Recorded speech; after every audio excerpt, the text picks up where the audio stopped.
Saludos, os doy la bienvenida a este vuestro canal. Bueno, pues hoy, si Dios quiere, me gustaría hablar un poco sobre el libro de José Ortega y Gasset, España invertebrada, la España invertebrada, y compartir mis puntos de vista sobre algunas citas de este texto del autor madrileño, cuya obra más famosa posiblemente sea La rebelión de las masas. Dice Ortega y Gasset que el pesimismo no es censurable. El optimismo a veces es ignorancia. Bueno, el pesimismo, lo que se refiere el filósofo es que a veces el pesimismo es una evaluación de la realidad en la cual vivimos. Y si el futuro es pésimo, no nos queda otra que ser pesimistas. Alguien dijo también que el pesimismo puede ser la aportación más óptima, más optimista, porque el pesimismo nos advierte de posibles males que nos van a sobrevenir. Entonces el pesimista, que no es destructivo, cuando verdaderamente se basa en la evaluación objetiva de la realidad que contempla, lo que está haciendo es descubriendo males que están latentes, que están en potencia, que se van a desarrollar en los tiempos venideros.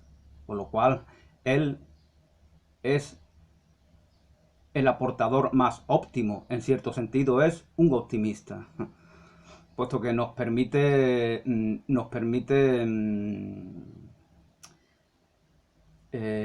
adelantarnos a esos males que van a sobrevenirnos. Obviamente Ortega dice esto al principio porque ya nos está avisando de que el diagnóstico de España no va a ser muy halagüeño, ¿no?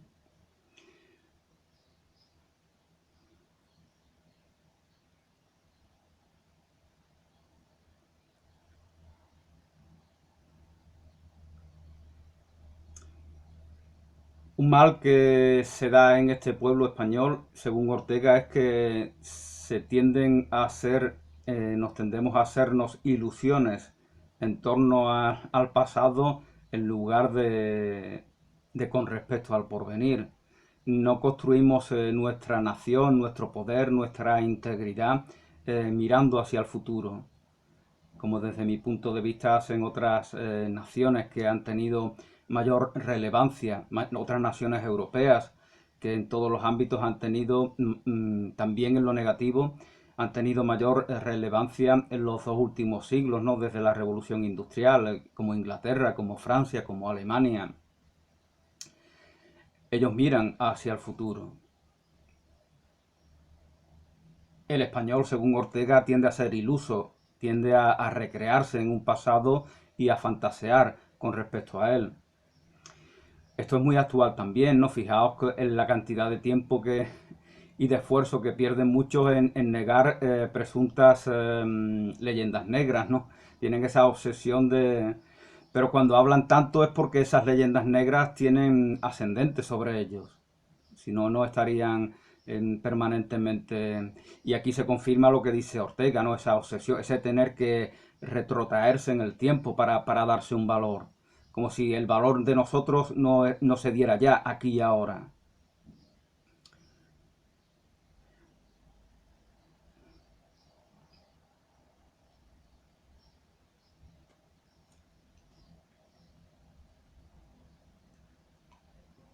También se refiere Ortega a los nacionalismos, ¿no? Que ya en esa época, nacionalismo vasco y catalán especialmente, tenían mucha fuerza, ¿no?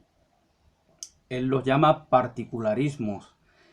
Y dice Ortega que el particularismo verdaderamente no se lo han inventado los nacionalistas vascos y catalanes, ¿no? Sino que es algo propio de la identidad española. Y empieza en el poder central.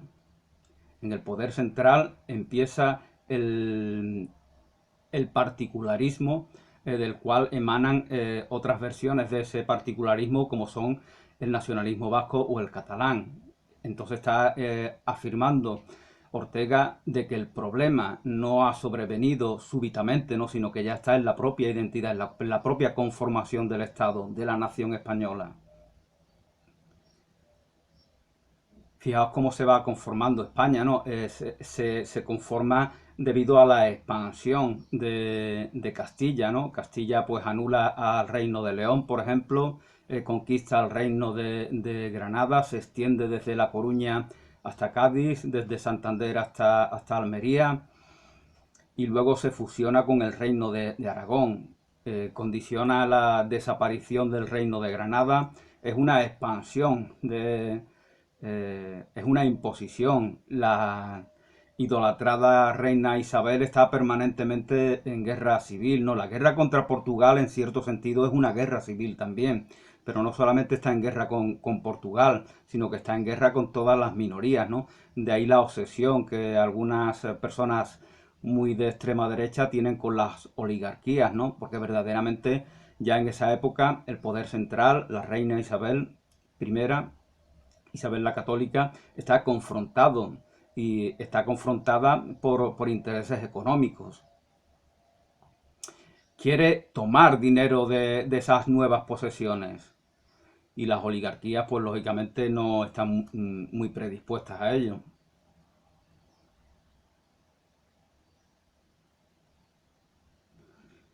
El título, bueno, España invertebrada, a lo que se refiere es que España, nuestra nación, nuestro país, no está vertebrada convenientemente.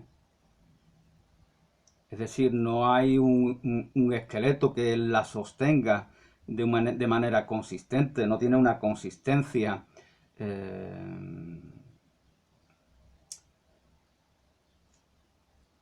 que la sustente.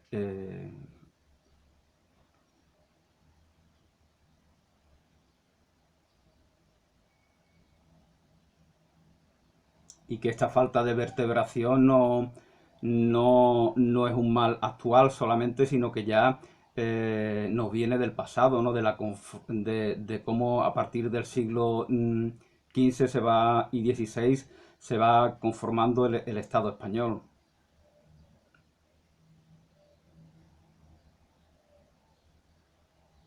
La mala vertebración histórica hace que en este siglo XX se llegue a la total invertebración.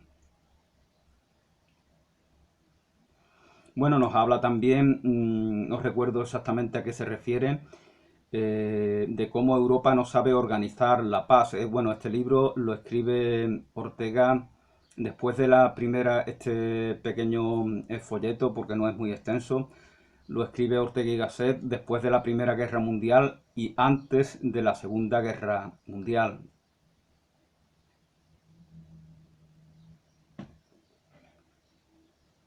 De ahí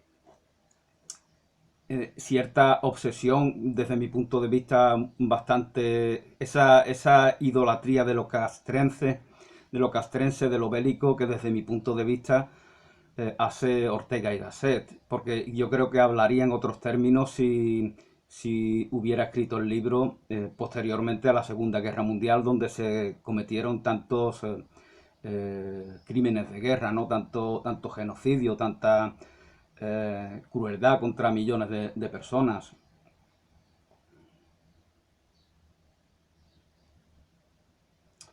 Bueno, nos dice Ortega de que Roma es la única civilización conocida desde el principio al fin. También pone en duda de que la familia, esto no lo entendí yo en un principio, pero en la segunda parte que se explaya sobre ello, nos da una clave que nos permite interpretarlo. Nos dice de cómo verdaderamente el Estado no emana de la familia. Yo no lo veía así, ¿no? La familia es el núcleo esencial de la convivencia humana y a partir de su expansión se va vertebrando, nunca mejor dicho, o peor dicho, según como se mire, se va vertebrando pues la comunidad, la tribu, la nación, el Estado. Pero luego Ortega nos dice que verdaderamente lo que hacen los poderes del Estado es utilizar ese, ese, ese, esa comunidad natural que es la familia. La utiliza de manera espuria, de manera interesada. Por lo tanto, en este sentido, dice él que no emana el estado de la familia, en este sentido. Bueno, según Ortega, Castilla viene a ser como a sentirse como heredera de Roma. Fijaos cómo el Papa proclama como católicos, eso es muy importante, ¿no? Ya lo he subrayado en alguna ocasión. Proclama como católicos a los reyes de Castilla y Aragón, a los reyes de España, Isabel y Fernando. Al proclamarlos como católicos está diciendo que los otros reyes de Europa no merecen ese título, es decir, los está excluyendo en cierto sentido de la catolicidad, los está invitando a que forjen nuevas religiones y precisamente eso es lo que hacen. Por eso nace la iglesia anglicana, por eso nace la iglesia luterana, la iglesia calvinista, etcétera, etcétera. En cierto sentido, la propia iglesia católica, con la complicidad del Reino de España, es ese matrimonio que da origen a estos nuevos bebés, a esta familia europea, cuyos hijos son, como antes comentaba, son la iglesia luterana, la anglicana, la calvinista, etcétera, etcétera. Los hugonotes y lo que algunas progresaron más favorablemente, otros pues desaparecieron, pero ya en ese siglo XVI supuso la separación de la cristiandad, ¿no?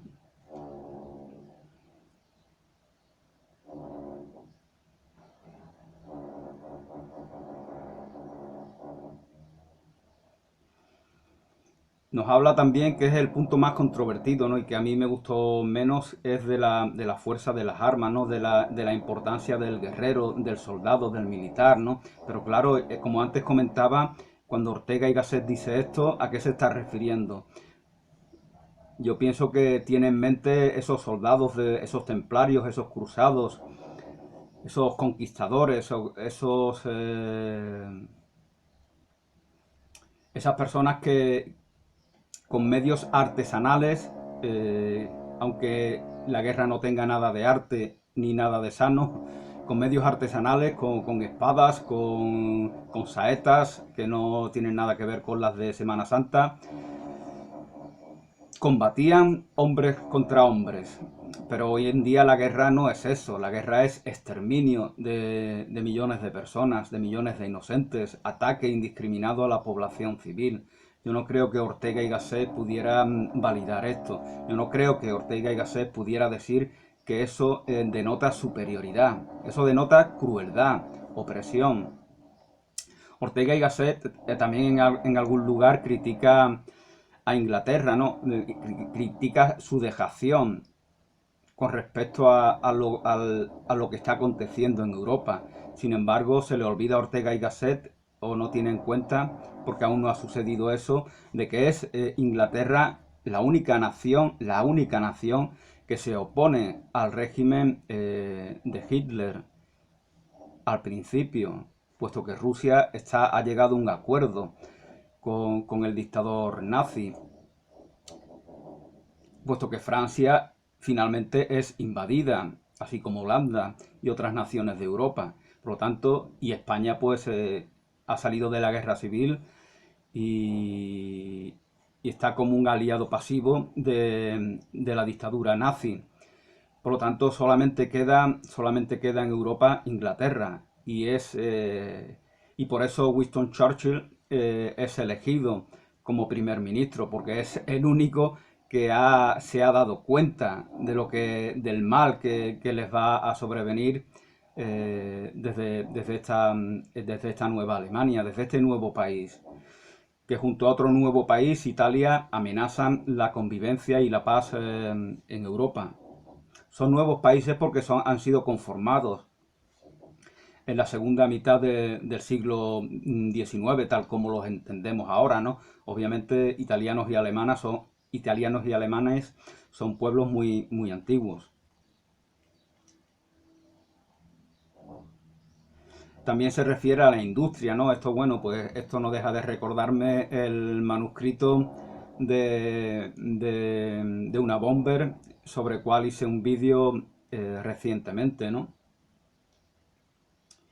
Y el mal de la industria, ¿no? Ya no hay una colectividad guerrera, ¿no? Ya no nos une, no hay algo, no hay una iniciación castrense, ¿no? Unas especies eh, de arte y ciencia marcial, que a los hombres nos una, ¿no? Sino que lo que nos une es un entramado industrial eh, bastante que no tiene alma, que no tiene espíritu.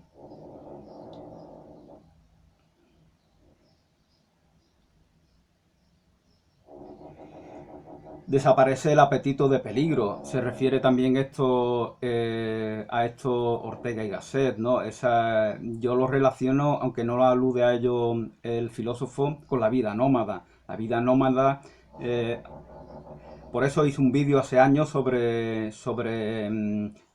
la vida nómada. Somos nómadas, y en él os hablaba de cómo la condición nómada, el aspecto nómada de la vida es un aspecto masculino. Por lo tanto, la vida sedentaria supone una castración de esos aspectos nómadas.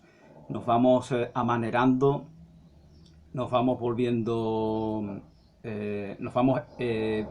volviendo a hedonistas, onanistas, nos vamos entregando a vicios, pasiones, como decía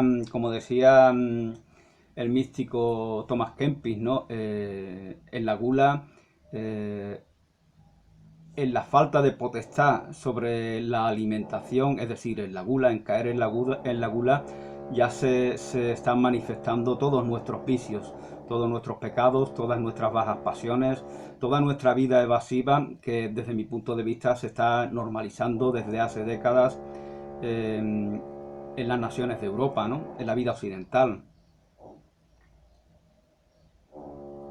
Incluso se considera que eso es un progreso, que es un avance, ¿no? Sin embargo, por eso nos habla Ortega de la importancia del peligro, ¿no? Del peligro como desafío que estimula algo latente, algo patente, algo valioso en nosotros.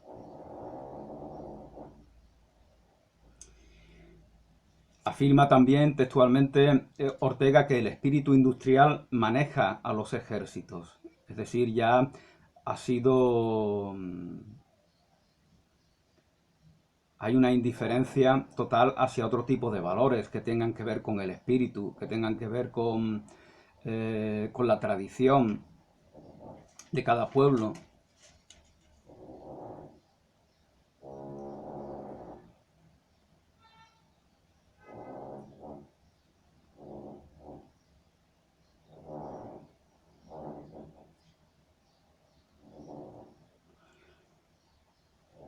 Habla también del unitarismo, ¿no? En contraposición a esa otra palabra de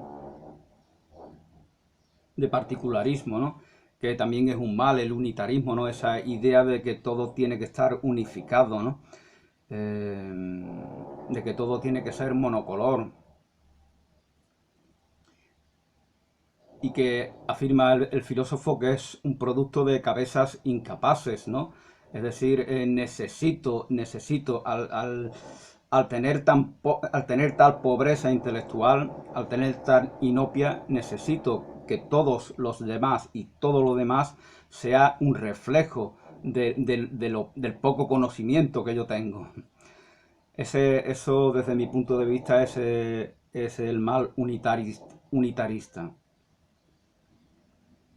Y bueno, como os comentaba anteriormente, el mal de Cataluña y Vasconia, como antiguamente se le llamaba, las provincias vascongadas, el mal independentista que se da en esa época, no es exclusivo de ellos, ¿no? Sino que es la manera en la que en estos pueblos del norte se manifiesta el particularismo que nos define a todos, ¿no?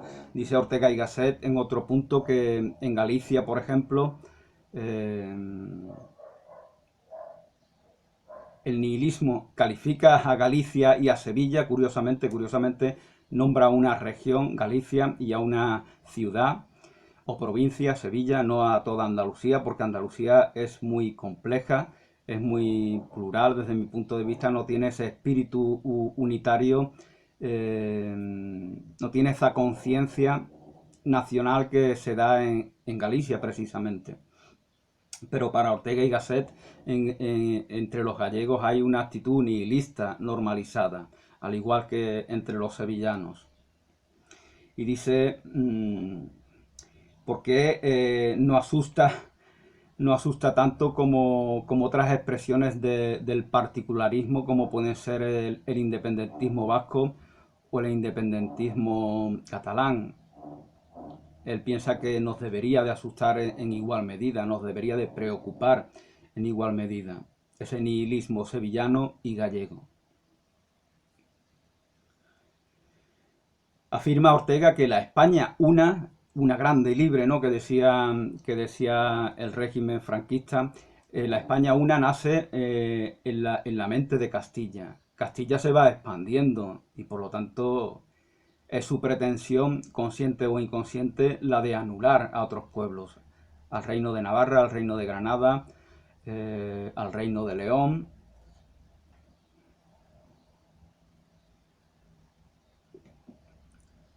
Lo que supone también el sometimiento de otras lenguas, ¿no? que pasan a tener un segundo valor, un valor inferior a la lengua castellana. La España una nace en la mente de Castilla. La unidad de España se hace con intención imperialista. Es curioso que escuchas esta frase y sorprende mucho que la falange española, allá por los años 30, dijera, y además así se lo hizo saber a José Ortega y Gasset, tomara la filosofía de Ortega como un referente trascendente para ellos, ¿no? Lo digo por este tipo de afirmaciones, ¿no? La unidad de España se hace con intención imperialista. Hay una intención imperialista, es decir, una intención de oprimir, de suprimir, de imponerse sobre otras culturas, sobre otros pueblos. La decadencia de España, la decadencia entre comillas, ¿no? Puesto que luego nos dirá Ortega que para que haya decadencia tiene que haber también esplendor, ¿no? Y en cierto sentido no lo hubo nunca, ¿no? Pero bueno, dice Ortega que en 1580 más o menos coincide con la muerte del gran poeta Calderón de la Barca, gran dramaturgo. Empieza la decadencia en la que seguimos, o al menos seguíamos a mitad de siglo, del siglo pasado, según Ortega y Gasset. Y llega a su esplendor de la decadencia, llega en 1900, ¿no? Ya os comentaba en algún vídeo que hice hace algunos años de cómo un profesor de la Universidad de Oviedo hablaba de que en España el 60% en el año 1910 más o menos, el 60% de la población era analfabeta. Fijaos que es referente de pueblo, ¿no? El pueblo más antiguo de Europa, un pueblo con gran cultura, con gran tradición, con grandes escritores, con grandes místicos, con grandes músicos, con gran artesanía, con grandes pintores. Y este pueblo tiene un 60% de personas analfabetas. Ya os comentaba en ese vídeo de cómo esto afecta al 40% y de cómo esto va a afectar a la realidad en la que seguimos viviendo. No puede ser que hace 100 años este país tuviera un 60% de analfabetos y todavía y eso no deje de ser una carga todavía en este tiempo. Eso sigue siendo una carga. Es un país inculto España. Es un país retrasado. Y ese es uno de los aspectos fundamentales, una de las razones fundamentales de esta obra de Ortega y Gasset.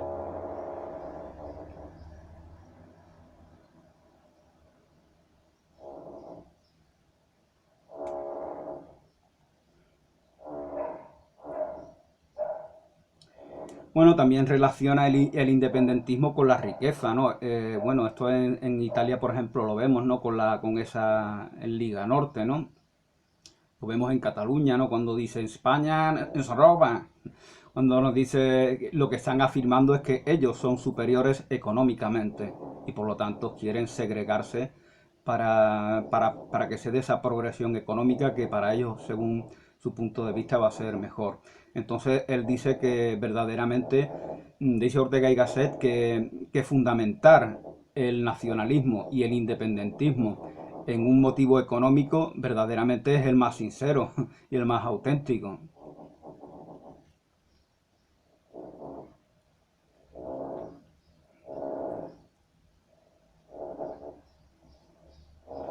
El particularismo pues también, también se expresa en las clases sociales. Las clases sociales están confrontadas y es para perjuicio de todas y cada una de esas clases, ¿no? Especialmente de la propia clase obrera, especialmente de las clases más desfavorecidas, porque ellas se condenan a no progresar, a que no se dé una progresión positiva en los individuos que componen esas clases desfavorecidas.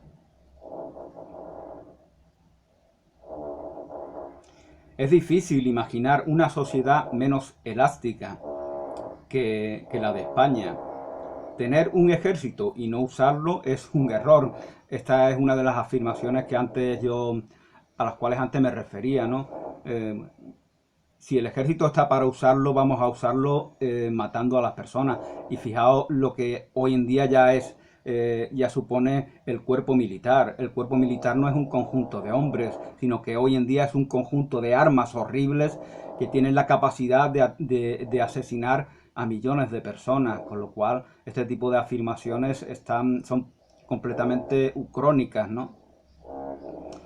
Porque parece Ortega que él se está refiriendo a otro tipo de soldados, otro tipo de guerreros de otras épocas antiguas. Os recuerdo el discurso contra las armas de fuego que hace Don Quijote. Ese discurso es fundamental y es muy actual, porque ya Don Quijote en ese discurso nos adelanta las crueldades que las armas de fuego, en las cuales hay que incluir las bombas y como la bomba atómica que mató en Hiroshima a decenas de miles de personas y en Nagasaki. Don Quijote, como ya os comentaba, la obra del gran Miguel de Cervantes ya nos adelantaba estos males, ¿no? Bueno, pues pasamos a lo que creo que es la segunda parte. Nos dice Ortega que la masa no está influida por su líder, ¿no? Eh, en un partido, sino que gravita en torno a él, ¿no? Es un mal que él ve en España, ¿no? Especialmente en los partidos políticos. Hay un líder y la masa gravita en torno a él. Gravitar quiere decir que gira sin que reciba, sin que sea receptora de ningún bien. La Tierra gira en torno al Sol, pero no por eso se convierte en Sol.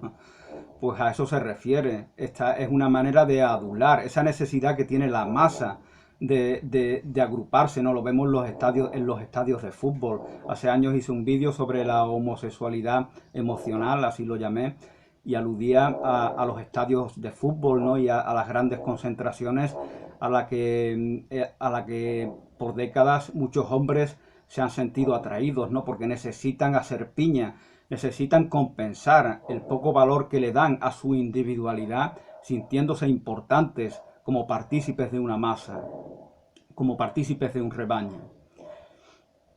De ahí esos circos, ¿no? Desde el circo romano hasta el circo de los toros o del fútbol. Hice hace también algunos años una crítica, un par de vídeos sobre en los que hablaba del fútbol, ¿no? Y de los como escuela de antivalores, ¿no? Comentando un artículo de un periodista sudamericano.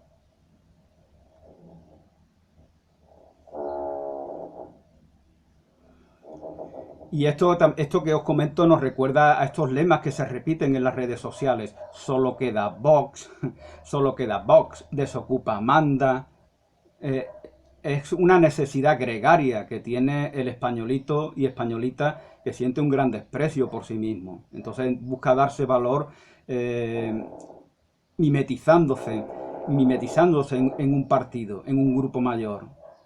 Por eso, como antes os comentaba, sorprende que Falange Española, que se uniforma. Falange Española es un partido, era un partido que en los años 30 uniformaba a sus militantes.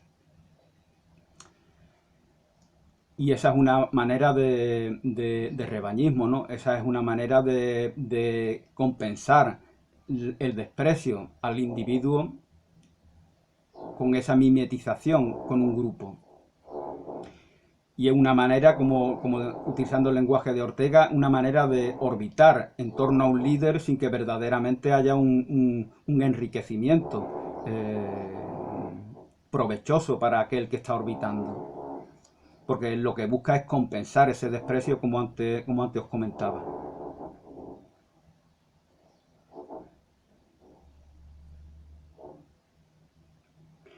También comenta Ortega de cómo la casta política, la clase política, lo usamos para exculparnos a nosotros mismos, ¿no?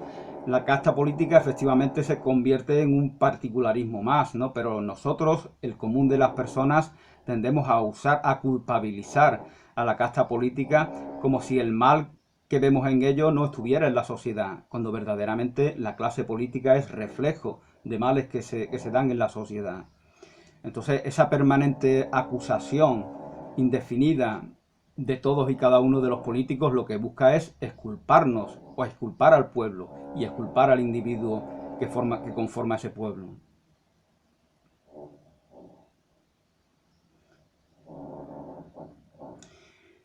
Dice Ortega y Gasset que el daño no está en la casta política, no está en los grupos elitistas, minoritarios, privilegiados, sino que el daño está en la cabeza y en el corazón de todos y cada uno de los españoles. Eso afirma el filósofo español.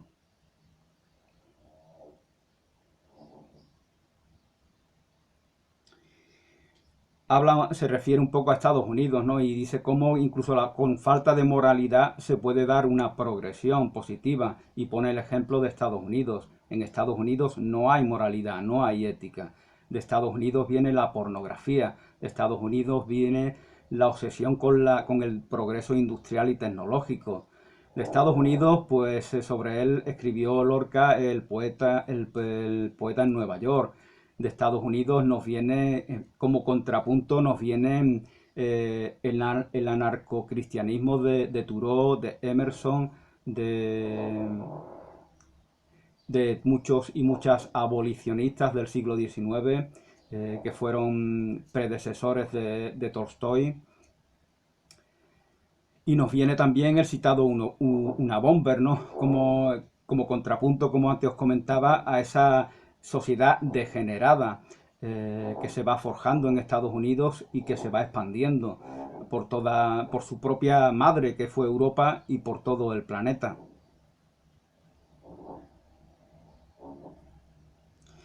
Peor que tener esas frases, esas afirmaciones muy contundentes, ¿no? Muy incisivas y muy dolorosas también desde cierto punto de vista, el filósofo madrileño.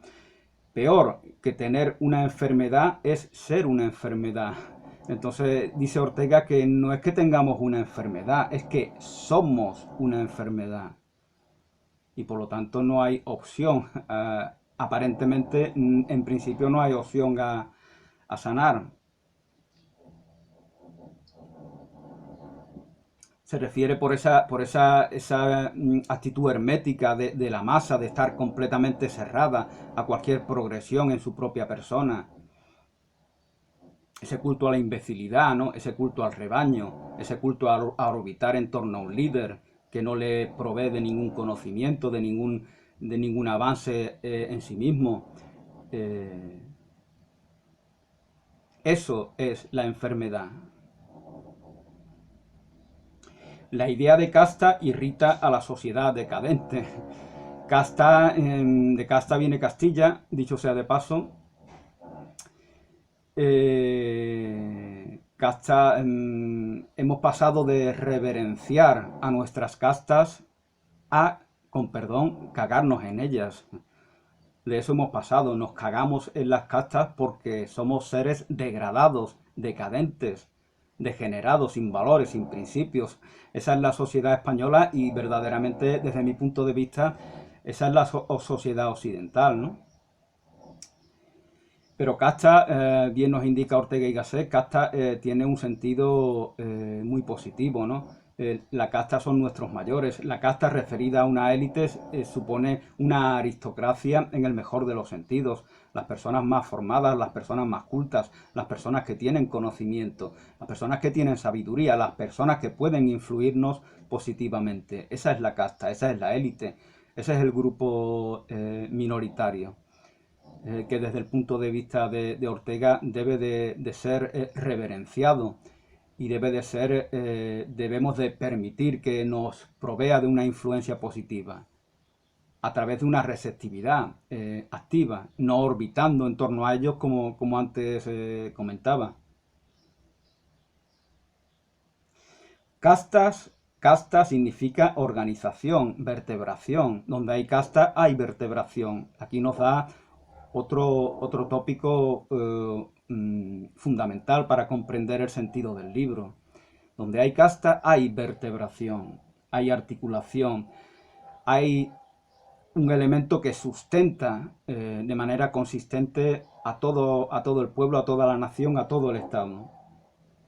Antes que justo, esa idea de esa obsesión con la justicia, ¿no?, que tenemos desde la Revolución Francesa, ¿no?, cuando verdaderamente nunca hemos sido tan injustos con nuestros semejantes, nunca ha habido tantas crueldades, tantas guerras horribles, tantos campos de concentración, tantos genocidios como ha habido desde la propia Revolución Francesa, ¿no? Antes que justo, una sociedad debe de ser sana, es decir, una sociedad.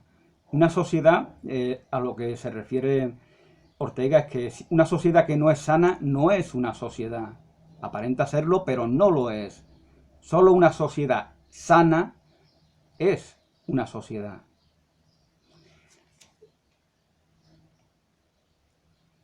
Las clases prósperas han degenerado. Ahí está la decadencia.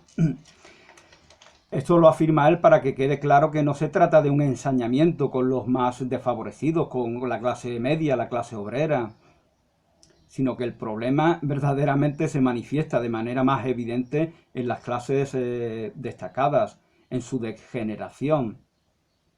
Las clases prósperas han degenerado. Ahí está la decadencia. Y nos habla también del mimetismo en oposición a la asimilación. Vivimos en una sociedad mimética, buscamos, como antes os comentaba, buscamos mimetizarnos, uniformarnos como si fuéramos un ejército, un rebaño. Por eso van a los campos. Fijaos que en los campos de fútbol en los últimos años los ultras y los animadores en general pues se uniforman, ¿no?, con la camiseta, con las bufandas, con las banderas. Cuando yo era niño, iba con mi padre al fútbol, iba la gente con corbata, que había ido a misa y por la tarde no se había quitado el traje de ir a misa. La gente estaba en el campo, en el estadio Carranza, con corbata. Y nada más que había hombres, ¿no? Y eso que las mujeres entraban gratis. Había alguna que otra mujer, ¿no? Los niños y mujeres entraban gratis en muchos estadios de fútbol allá por los años 70.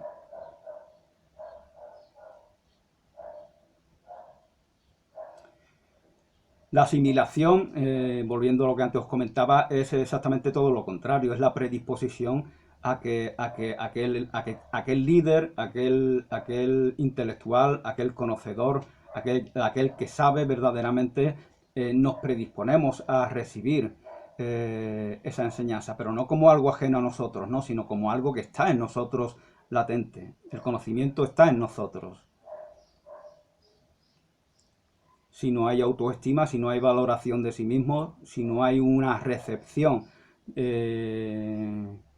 asertiva de ese conocimiento implícito, inmanente en cada individuo, pues no hay un desarrollo.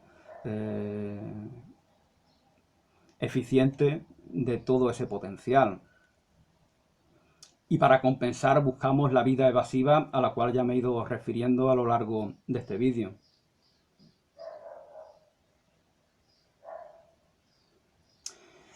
El estado de espíritu que lleva a la formación de una sociedad es justamente el contrario al nuestro. Una sociedad sana, una sociedad por antonomasia, se va conformando, se va vertebrando porque manifiesta en sí un espíritu que es el contrario al que se da aquí en España. Eso afirma Ortega.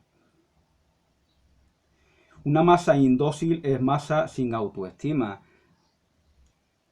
Ya llegamos a otro problema, ¿no? El que la masa sea ignorante, el que se regodee en su ignorancia, como el cerdo se regodea en sus excrementos cuando ha degenerado como animal. Eso no solo es malo, sino que no termina ahí. Ya se vuelve violento para compensar esa vida pasiva.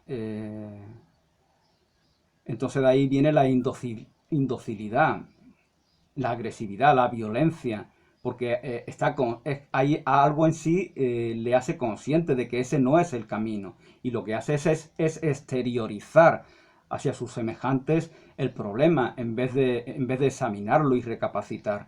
Entonces piensa que el problema, la causa de su estado decadente, de su falta de autoestima, de su situación de inopia, la causa está afuera y por lo tanto quiere combatirla y la agrede, como lo vimos por ejemplo como ya comentaba en algún vídeo, ¿no? De que la guerra civil española debería de estudiarse como un hecho sociológico que evidencia problemas en la salud mental de los individuos y en la salud social de toda la comunidad, independientemente de las ideologías políticas que se confrontan en la guerra.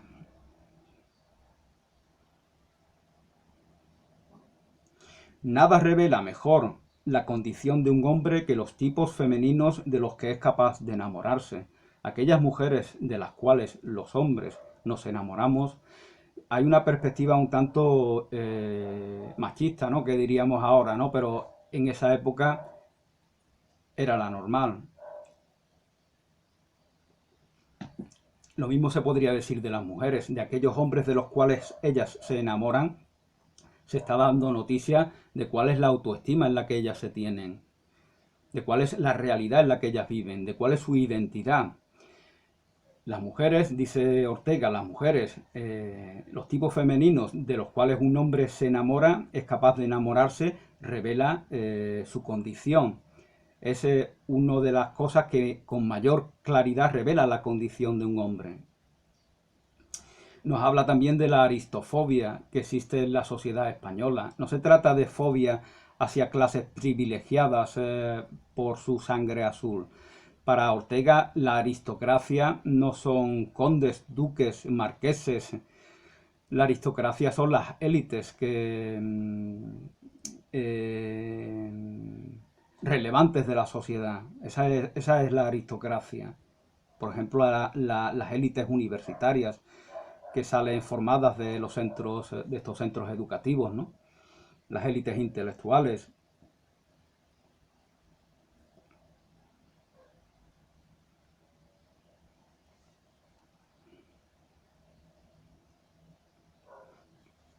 Bueno, hace una mención también al feudalismo, ¿no? Para Ortega, la ausencia del feudalismo en el origen de España fue un mal, ¿no? Porque no vertebró convenientemente, según su punto de vista, la identidad española, ¿no?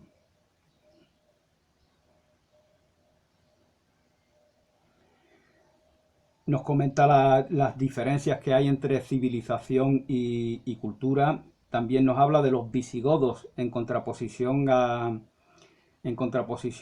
los francos, ¿no? Para Ortega los visigodos eran un pueblo violento, decadente, alcoholizado. Dice, los visigodos eran unos borrachines para Ortega, mientras que los francos, otro pueblo germánico, que da origen a Francia, era un pueblo pues más noble, más culto, más civilizado. Así lo entendía Ortega y así nos lo hace saber. También critica el hecho, eso que es muy actual todavía, de que se llame Reconquista a algo que transcurre durante 8 siglos. Dura más que el Imperio Romano. Eso pues no es posible. Una reconquista es un fenómeno que se da en un espacio breve de tiempo, ¿no?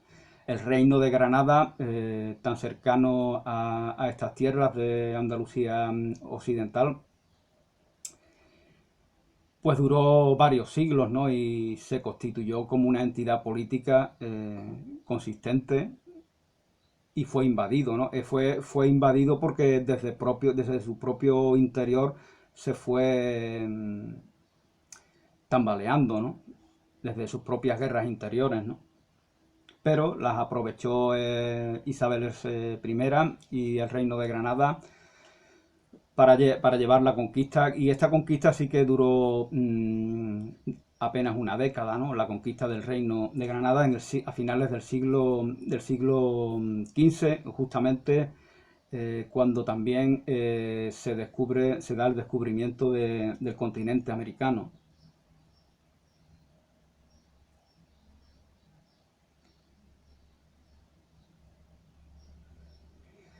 Dice Ortega que la minoría feudal equivalía a las minorías formadas de hoy. Por eso cumplían un propósito importante en el contexto de esa época, que hoy lo cumplen o debieran cumplirlos la minoría formada. No hay decadencia porque nunca hubo salud en España.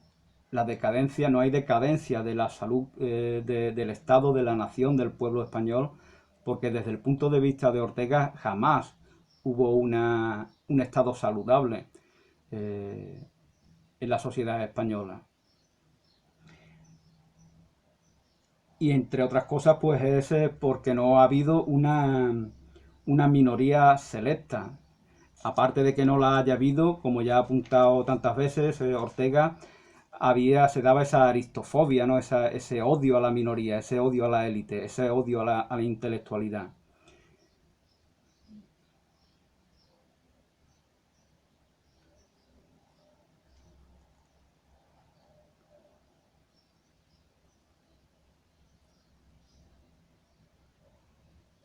La colonización española para Ortega de América, la colonización española de América fue una conquista popular, ¿no? Desde su punto de vista, ¿no? No eran soldados, eran guerreros, no eran familias, por ejemplo, como aconteció en la América del Norte con la llegada de familias que huían de la persecución religiosa, familias de Inglaterra y de otras naciones europeas. La ausencia de los mejores crea ceguera en el pueblo. La ausencia de los mejores hace que el pueblo busque mejores por algún sitio y no los encuentra. Entonces ya se incapacita para reconocer a los mejores. Entonces los mejores son cualquier charlatán de feria se convierte en un mejor, se convierte en un referente, ¿no? Bueno, esto es muy actual. Esto es bastante, desgraciadamente, bastante actual, ¿no? Y es porque la masa, el pueblo, el conjunto de las personas se ha incapacitado para reconocer, para identificar a la persona que verdaderamente tiene algo positivo que inspirarles. Pero siente la necesidad de buscar. Y entonces lo que hace es entregarse a esa idolatría a la cual me refería anteriormente, a orbitar en torno a un líder de manera improductiva. Nos habla de la fisonomía de los campesinos, de la fisonomía de campesinos que tienen los sevillanos, dice Ortega y Gasset, realmente. Porque Sevilla es una de las grandes ciudades de España y entonces el hecho de que tenga esa fisonomía de campesino es bastante significativo, ¿no? Para bien o para mal. Porque, bueno, apunta a Ortega de que España es como un país de labriego, ¿no? Es un país muy rural. para bien o para mal. Para mal en el sentido de que no se predispone a los avances que se van dando, los avances industriales, políticos, sociales que se van dando en otros lugares de Europa, especialmente en Inglaterra y Francia, ¿no?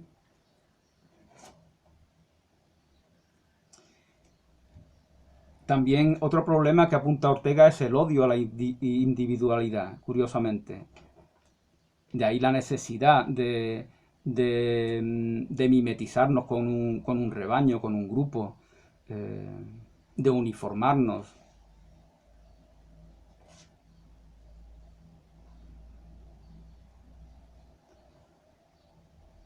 Bueno, y nos habla de cómo España ha ido involucionando en muchos aspectos hasta llegar a esta pavorosa desvitalización. Nos está hablando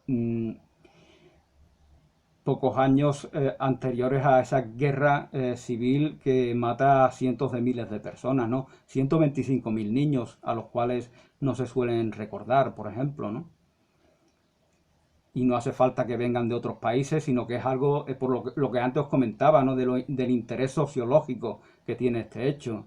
Los españoles comienzan a asesinarse a sí mismos. ¿Por qué? La respuesta rápida es apelar a ideologías políticas, ¿no? Pero buscamos esa respuesta porque nos queremos examinar la verdadera respuesta, que está en el ámbito de la psicología y de la sociología.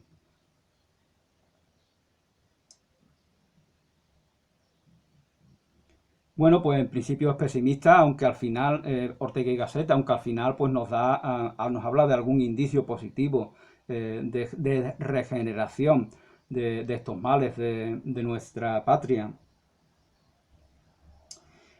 Hay que curar la radical, España tiene que curar la radical perversión de los instintos sociales. Sin embargo, las masas no escuchan y su fracaso es aparentemente inevitable, ¿no? Aún así, como os comentaba, apunta a algún síntoma positivo porque ve Ortega que la masa, cada individuo que la compone se va haciendo consciente de su ineptitud. Es eso de no sé, solo sé que no sé nada, ¿no? Que decía Sócrates. Cuando reconocemos nuestra ignorancia en cualquier ámbito, pues nos estamos predisponiendo a que nos llegue el conocimiento, a abrirnos al conocimiento. Entonces Ortega piensa que hay este síntoma se está dando, aunque no de manera muy evidente, muy palpable, pero se está dando en muchos individuos, ¿no? Que conforman esa masa. La burguesía española no admite superioridad a su estólida existencia. Ortega con estas afirmaciones nos hace ver que el problema verdaderamente no está en la masa de por sí, en el pueblo, en la comunidad. Hay una burguesía también que forma parte de esa estupidez particularista. La burguesía española no admite superioridad a su estólida existencia. No quiere competidores y por lo tanto tiene aversión hacia la intelectualidad, hacia cualquier élite de conocimiento. Hay que ponerse a forjar un nuevo tipo de hombre español. Hay que ponerse a forjar un nuevo tipo de hombre español. Pues con esta frase voy a poner punto y final. Os dejo con algún comentario que he hecho en algún foro sobre el hombre masa. El hombre masa es el hombre occidental. Estas son palabras mías. El hombre masa es el hombre occidental por antonomasia, el hombre de la sociedad del bienestar, de la vida gregaria y evasiva, de la vida sedentaria, de la vida hedonista, de la vida sensual. Sin valores, hombre sin principios, hombre sin objetivos, sin fe, sin religión, sin Dios. Así se predispone, al igual que Gomorra, al igual que Sodoma, a su inevitable apocalipsis destructiva. Como alguien dijo, Sodoma y Gomorra no cayó porque un Dios supremo los destruyera, sino porque se autodestruyó a sí misma por su decadencia, por su degradación, por su vida autodestructiva. Bueno, pues esto es todo por el momento. Os invito a leer este pequeño libro de Ortega y Gasset, La España invertebrada. Bendiciones y hasta una nueva oportunidad.